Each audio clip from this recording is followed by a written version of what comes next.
jajjabe dibdee gadaantummaa ture erganu qabee barrisaa dheeratee barrisaa gaggabe.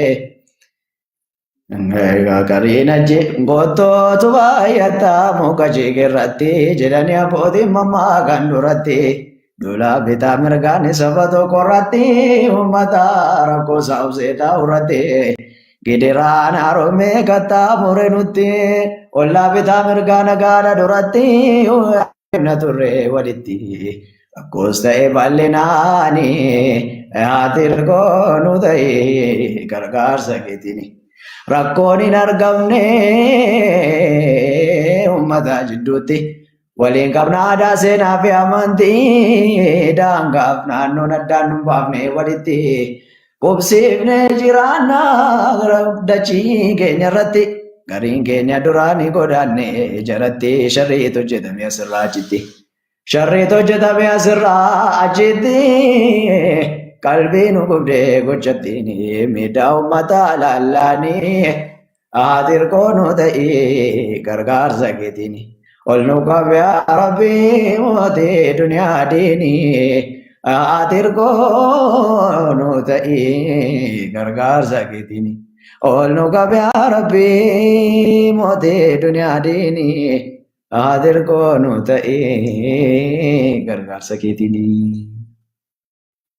Kanuma natti dhufeen jedhe egaa raayyaa kun soddommaffaadha waa'ee warra Somaaleetiif baase ala sana. Raayyaa kun baay'ee hedduun sagalee raayyaa keessa sagalee nama rakkisa sagalee kan baay'ee intini gaafata. Maashaallah tabaarakallah hin dandeessa wallaahi rabbi siifaa dabalu. Raayyaan soddommaffaan kun baay'ee maal jedhaniinsa nama rakkisa jechuutti.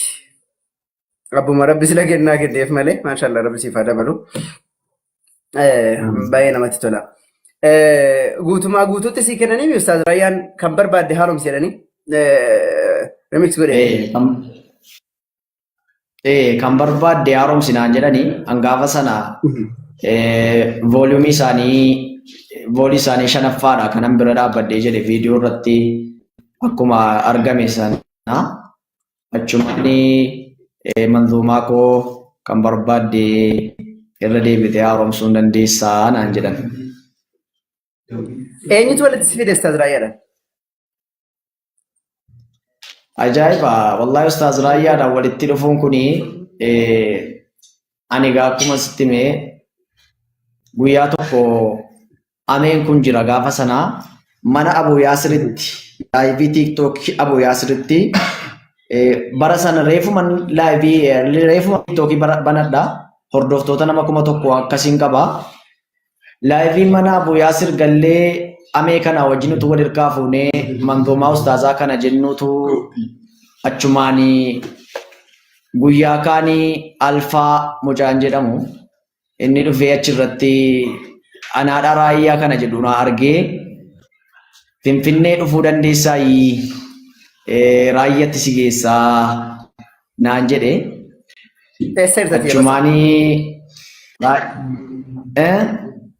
ati eessa jirti? Ani waggaa sana mattuun jira. Munzirulummaadhuma kanaaf haa wajjin jirra haala sana. Achumaan anaan nama baay'eetu itti nageessi naan jedha simmootti si geessa ofii kootiin barbaade garuu Finfinnee si fiduuf immoo hin danda'u garuu ati Finfinnee dhufuuf carraa argannaan ani immoo raayyaatti si geessu waadaa sii galeen jirannaan. Egaa rabbiin murtee isaa inuma galmaan gaa waan ta'eef yoo rabbi na fide nan dhufa deeman itti dhiisee ala sana darasaadha birrii isin qabu birrii shawwaan baajaaji ittiin deemnu iyyuu hin qabnu dhugaan Finfinnee dhufuu dhiifnaan. Cumaan namichi tokko laayivii irra galgala sanas ammas galgala halkan mana Abu Yaasir sanaa baheen kan koo banadhee ture ammas achitti dhufee dhufuu dandeenyaan awwaadhaa sii galee ragaa akkuma sila guyyaa ta'ee dhiisnaan namichi beddellee tokko buunnoo beddellee ni beektaami. Namichi beddellee tokko daldalaa naggaadee re'eetii kana fuudhee moojoo bakka jedhamutti dhufee asitti ekspoortii godha. Inni an fuudhee fidee Finfinneedhaan gahuu waadaa galee jedhe. Maafuu sennaan mucaan tokko immoo kenterii kana jiraataa Finfinnee. Ani immoo keessumummaa guyyaa 3 waadaa galee jedhe. Ya salam. Achumaan amma gaatuun hin jaallatanii finfinnee deemaaraan jedhe. Isin fiddanii asin geenyaan ani mooraayyaatti geessuu waadaa galee jedhe mucaan. Akka Ajib. kanatti gaafan bahee achii bahee dhufu munzirul ummaanii kuni utuu isaan dhufanii haasa'anii bareeda ture. Maal abbee finfinnee dhaqaa jirtaa?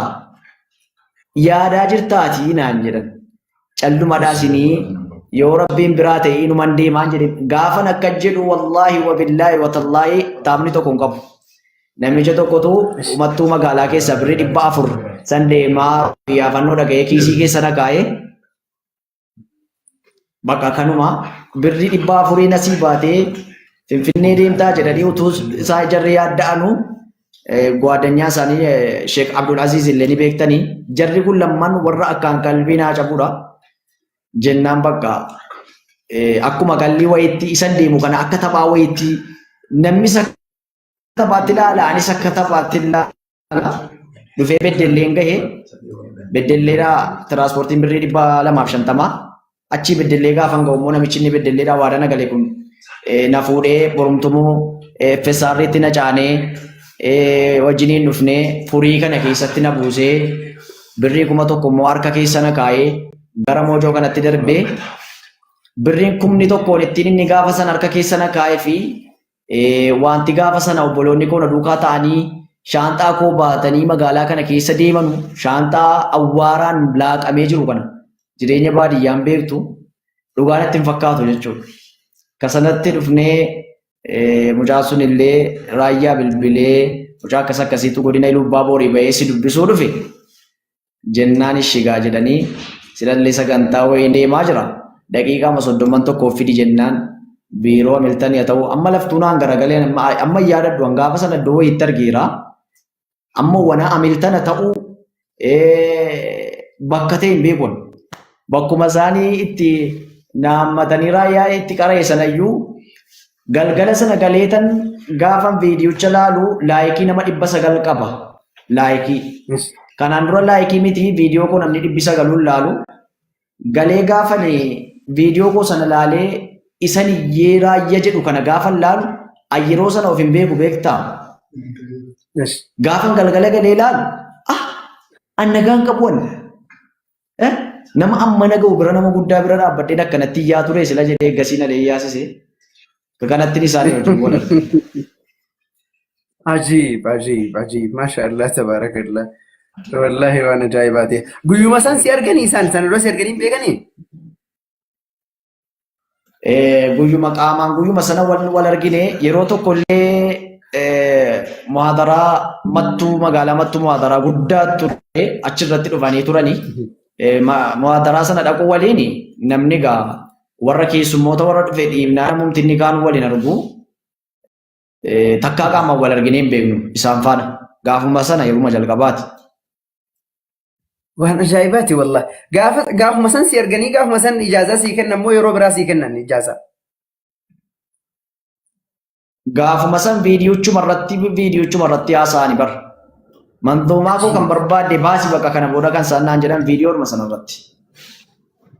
Korbeettii wal beettii jedhani. Argitee warri aartii warri waan akka walii of keessaa qabu kun wal beeka argitee guyyuma takkatti. Wallahi ajaa'iba. Waa wahii immoo baree waan ajaa'ibaati. Tole achi booda hoo achumatti haftee moo gad deebiteree gara mattuutti? Achi booda gaafa nas dhufee jedhuyyuu amma gaa'ee garaayya si ayyame waa tokko kafarii utuu godhin achi as nutti hin deebiin jedhu warri biyyaas warra siis achumaan namni wayii ispoonsara nuu ta'ee shanaffaa waa'ee seenaa Salmaan shanaffaa baasaa kafarii godhee achumaan editeerri koollee waziiri istuudiyoo ture rabbi isaa tiksooma kwaatariin jira. Inni viidiyoo sana yuutuubii koo banee viidiyoo koo hojjetee yuutuubii koo irra naa kaa'ee achumaan ani immoo sila walaloon barreessee waggaa 2 harka taa'een qaba. Walaloo manzuuma amma amee waa'ee qabrii yaadu kana qabrii jedhu kana aalima nama 3 dhaggeeffachiiseen waan ani ittiin baasu dhabee taa'aa ture. Walaloo sana achi nu deebisa gaaseenaanii sheekonni kun olaa munzirulummaa soba jennaan as jiranii Shee Muniir kan jedhamanu harka koona qabanii Sheeliyaas nama bira nageessanii utuun birrii qabaadhee mucaa kana ofii kootiifan ergee manzuumaa hojjechiisa. Manzuumaa aalima rabbii dhaggeeffachiisee mucaan kun of hirkatti qabatee taa'aa jira. Adaraa sagalee taa'aafii jennaan masjida irra deemnee birrii kadhannaaf jennaan wallaahi wa billaahi wa tallaahi masjida irra deemee maqaa kootiin birriin hin kadhatamu jedhe. Yaa boo miskiinni rabbii niqaaba uffattee utuu isheen rakkattee karaa dura ilmoo isheetti nyaata waan kennitu dhabdee utuu isheen imimmaan ishee dhugdu an shariifu isheen nashiidaa hojjechuudhaaf an birriin naa kadhatamaan jedhe. Yoon dhuguma rabbii jedhee barreesse guyyaa tokko qilleensa irra oolanuma istuudiyoo galchee hojjedha. Yoon immoo siluma immoo rabbi biraan taane immoo inafa malee hin ta'u jedheeni kunoo munzilulummaan as jiranii maashaallah. Jara kana kan qalbii naa jabu munzilulummaadhaa Shee Muniir kana manzuumaa sun akka kanatti waggaa lama harka taa'ee waggaa lama booddee eegan ustaazaa wajjin wal argee jedhe rabbiin gatiitti dhee saayimni koo tokko kan isaan dura na baree waggaa lama miidiyaa tiiktookiidhaan waliin haasofne Muhammad Abdallaa jennaan rabbi isaa tiksu ammallee na faana jira. Waggaa waggaadhaan isatu ispoonsara naa ta'a manzuumaa koo ammarraa namni beeku nama biyya alaa miti nama biyya keessa jirudha nama xaarratee buluudhalleedha. Inni manzuumaa kana yaa dukkana qabri yaa ciisa kophaa koo kan jedhu kana anatu iyyuu ispoonsaratti ta'a maal gootanaan jedhe. Jumaanan dhufee hojjedhee manzuumaa sana akka kanatti eegan isaanii dhufee walagee inuma wixxifachaa jira malee achumaan deebi'een teenyee jechuu barbaade.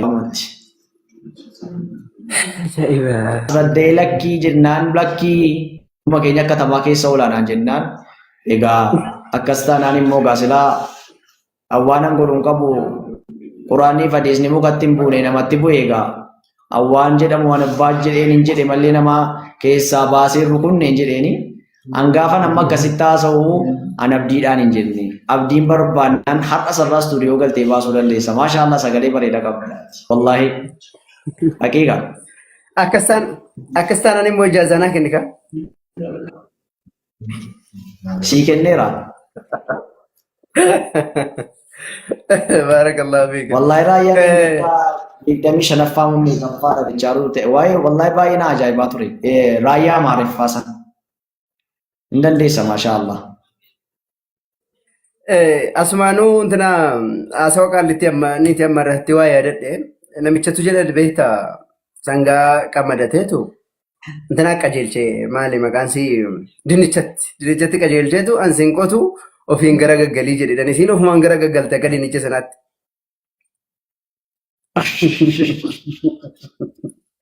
Garuu faana tole walitti dhufnee isheen akkanaan jechuun see muufachuun see illee faana tole eebba kitaaba wayii deemaa turre achumaan akka carraa bilbila koo qabattee abbaa kitaaba gurguramaaru sana birrii 10,000 bitte maashaallah. Eegasii gaafa magaalaa keessatti argee jedhu egaa isheenii baajaa shufeeriidha hojii hojjetti ishee kanatti ofitti fassaratte. Anatu magaalaa keessa oola kan jettu isheenii fandalalummaadhaan miti isheen kan isheen hojjechaa jirtu hojiidha. Isheen immoo anumaan jettee jechuutti fassaratte isitu na yaadachiise. Ajaa'iba! Fandalaluun asuma maal jechuudha fandalaluu jechuun? Fandalaluu jechuun fandalaluun maal akkuma kanatti hiiki isaa namaan dhufuma akkuma kanatti yooma afaanii bahe. Qalamee fiiguu asii fachi. Bashannanuu jechuun bashannanuudha. Fandalaluu jechuun uma tokko kan waa tokkotti hin qabne olumaa gadi deemaa ooluu olumaa gadi akkuma nama hadiyyoo wayii gadhiisaa wayii akka waan finyoon ittiin jirre uummanni muslimaa kun finyoo qaba miti eegaa waan ittiin qabame as deebi'u. Akka barbaadeen jiraatu akka barbaadeen dhugu akka barbaadeen haasa'u akka barbaadeen deemu finyoo qaba. Fandalalummaa jechuun finyoo sana kutanii bahuu jechuudha. Akka sangaa hidhaa kutatee bahe. Yaa salaam, yaa salaam. Mee gidduun nuun jedhi fandalalaa sana. Jarri fuudhee ga'ee kan wal abbaaru jireenya kophaatti waa waliin caalu ittiin tolu jireenyi isaanii. Yaanni adeemsi isaanii tokko hin taane wal sodaata gariin waliin amaanne wal hubanne jirra ikhwaanii. Uffanni bal'aa murii balleessa dhibboo uffatanii faashina keessa dargaggeessa fitnaa ta'uufi gurbaan nagaa se'ee gaaffii dhiyeessa miidiyaa irratti argee haala qilleensa erguuf jaarsa jedheetti himnaani. Abbaa manaa qabaa jettiin mucaani teekistii keessa lammee natti hin ergiini nan eegini qaba jettiini. Gaafachi abbaa tokko abbaa manaa qabdutti as hin baane eegas baatee namni dhaqee fitnaa keessa galee kana abbaa manaa qabaachuutti himti. Abbaa manaa qabaa jettiin mucaani teekistii keessa lammee natti hin ergiini nan eegini qaba jettiini. Kana maaltu fide uummata keenya nama kee dubbatu sammuusaa jeeqna qishnaa goona diinii kanaani. Abbaa manaa taabaa olee gaala iseen magaalaa keessa fandalaala yoo galgala walgeenyi isaanii. Afaan jaraa kun waliin qajeelu kaballaa fi dichoodhaan walaleelu tasan toluu ayyaana isaanii. Iseen isaa kakabdi abbaa manaarra inni isaa achi oolaa tapha qumaara haraamarraa kasbiin dhufnaani. Kanaaf wal fincuu jireenya isaanii utuu daangaa rabbicha eeggatanii milkaanii karaa hundaanii. Natti hin dallanina yaa obboleessa jira gaa namaa hin eegameessa kan jiruunsa taate takwaani. Fuudha dhiisee ta'a gariin shabaabaa isa qabdiifaa kana. Maarii jabaa taate bardugaa gaabaa jiruu gubaa taate sodaani. Allahu yaa Rahmaani nuuf mirgeessi bultee hayaata diini nu colloomsi humna keetiini. Nama fuudhee bultee Islaamaa jaaru Rabbiin qabeenya isaatii na gargaaru qabeenya ni sanaani. Yaa Rabbotu jirru nu gammachiisi ol ta'een sadiini nu agarsiisi nu calloomsi kenna keetiini. Allahu yaa Rahmaani milkeessi bulti hayaata diini nu colloomsi humna keetiini. Jennaan kana irratti illee waa'ee gabbarri baay'achuu wayiitti irratti illee wayii barreesseen ture abdii. Jiruun bara kanaa iddoo nama dhibbaa sirsiriin hin jiru iddoo dhibbaa kasaa wallaalee ilaaleetu dhabaa. Dubbiin ajaa'ibaa hin qabu akkuma taarikii diraamaa mee maal dubbatamaa. Birriin kumni sadii namni kadrumaa taarikii diraamaa mee maal dubbatamaa kumni 13 hin namni kadrumaa yaa Rabbi yaa Rahmaan nu baasi salaama. Gaafa guyyaa fuudhanii kan 100 waan qabutti fixee fuudhee gala gurbaani yoo manatti galaan kiraan 7 ni kan 17. Hin gammaduun na'u jiruuti isa gubaa abbaan kiraa dhufee balbalatti reebaa yaaddoon isa fiitee tasan qabu reebaa. Birriin kumni 7 ji'aan kaffalamaa taarikii diraamaa mee maal dubbatama. Jettee guddi mucaa wayyaanatti bitii isa akka foosiyaa kan 8 kanatti na fuutee dhimma mataa keeti. Anis nama tokko nan barbaada geetii dinnaan na gadhiisi yoo dhabde dandeetti jaalaman goonee gubuu jalqabdeetti inna lillahi wa inna ilaihi raaji'uun. Yaa Rabbi dandeessaa guddinni kan keeti nuuf kenni harka keeti neemaa biyya lamaa taarikii diraamaa mee maal dubbatama. Xaafii bituu dhaqee boqqolloo fe'ataa kaannisuma dhabee harka marmaraata yaaddoon isa fiitee ofumaan dubbata wayyoo naa nyaatu. Yoo manatti galees yoo maara galfataa jalqaba laakanaa dubbii tasdiyaata. Nu chaaqoodhaa waliin naashiinii dhangalaasaa bishaan dhangalaasaa guddinacha fidamee asii gaditti darbata. Gaafee quba nyaata galgalaa ganamaa taarikii diraamaa mee maal dubbatama. Jettee naati manaan akkanan seenee otoon kana beekee maafali toroofne rakkoo akka kanaan takkaan argine. Gubadheera jetti hawaa tokko nafne gurbaan hin boqonne numa taabamaa taarikii diraamaa mee maal dubbatama. Akkas maal jedha. Shariif nu sodaachisin malee Shariif nu sodaachisin malee maa tingalle malee. Sodaachisuu miti. Sagalee sinii ta'aa jira. Sagalee sinii ta'aa jira. Maatii kan gabbara kannasaa jechaaniin jira. akkas see boriitu haadha ilmoon ta'a jettee abdii qabdu yaada qabduuni abbaa manaa kee mana keessaan rakkisiniin cinqiniin jechaa jira. Sagalee isinii ta'aa jira malee jaraa sagalee ta'aa jiru abshira. Isa kanan barbaade anis naman galleeftu jira beektaa? Naman galleeftu jira akkati boonuu bilchuu fi afaan galu. Gaafa guyyaa fuudhaa nikaan 100 jechuun nikaan 100 ta'uu qabaa miti wantichi. akkan Waan fuudha sodaatee dargaggeessi fuudha sodaatee itti galuu sodaatee qormaaniin nyaachisa kana 100 baasee fuudhee jedhee sodaatee taa'aa jiru kan shari'aan maal jedha kanarratti kana jechuudha malee 100 dhaqaa baasaatii fuudhaa jechaan jiru. Iseen mana keessa abbaa mana agubdu jechaan jiru. Wayyaas akka fooziyaanaa bitii ajettu jechaan jiru. yaa salaam akkasiin jedhiniidha dubbichi akkasiin jedhinaa firii dargaggootaa jechuudha akkana yaa salaam waan ajaa'ibaati nashiidaadha barumsa qaba in bohaarsaa in bashannansiisaa in ho'isaa ana fana ho'isan inni booda keessaa ammaa kun inuma na ho'ise an fujiraa maashaallah hedduu namatti tola maashaallah tabarakallah egaa sagantaa keenya akkuma tuffetti jira Sharifoo hidhamtee beektaa? Hidhamee beeka Akkamitti? yeroo sadiin hidhame nama dha'ee miti kan ittiin hidhamaa turre ala sana akkuma baadiyyaatti aniyyuu xilaa sheekaa baachaan ture jedhanii namichi tokko kaadimni sheekni isaa du'ee jennaan xilaa baatee duukaa deema. Gaafanni sheekni isaa du'anii jedhanu warri kanaan dura du'aa waammataa turan dhiisanii jennaanii guyyaa kaan argee maaliif anaan na waamuu dhiiftan aniyyuu sheekiidha anuu xilaa sheekaa baachaan ture jedheen. Kana maafan kaasennaanii akkuma biyya jirrutti akkuma naannawa jirrutti ala sana ashabbaarii jedhamnee beekamna. Nu garuu ashabbaarii miti sila maqaatu nutti mogga'e malee nuyi waan ashabbaarummaa keessaan qabnu turre garuu gaa nama farda barbaadu gurratu gurum jedha waan ta'eef gurri jaraa isa barbaadu duwwaa dhagaha. Keenya immoo iji keenya isa argamuu qabu duwwaa argaa.